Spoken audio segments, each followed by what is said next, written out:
তো বন্ধুরা চলে আসলাম নতুন একটা ব্লগ নিয়ে তোমাদের সামনে। বন্ধুরা দিনটা পয়লা বৈশাখ।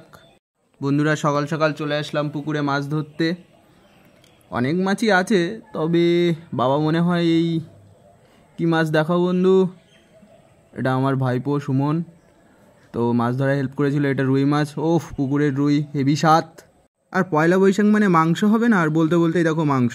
তো বন্ধুরা দেখে নাও এবার আমাদের সকালের ভুঁড়িভোজ কী দিয়ে হলো। এই বেগুন মাখা, উচ্ছে মাখা, ব্যাস। তারপরে সকালের ভুঁড়িভোজ শেষ করেই আমরা চলে গেলাম রান্নাঘরে এসেই দেখি মা রান্না বান্নায় ব্যস্ত আছে। তো মা এবার এইসব মশলাপাতি মা নিজে হাতেই বানিয়ে নিয়েছে, শিলনোড়া দিয়ে বেটে। তো এবার মা মাংসটাকে ভালো করে মাখিয়ে নিচ্ছে, এবার রান্না হবে। রান্নার প্রচুর তোড়জোড়, দেখেই বুঝতে পারছো বন্ধুরা। আর এই গরমের মধ্যে মার একটু কষ্ট হচ্ছে, তবুও দেখো বন্ধুরা মাছটাকে এবার মাংসটাকে সুন্দর করে কড়াই দিয়ে ওটাকে কষাই করা হবে।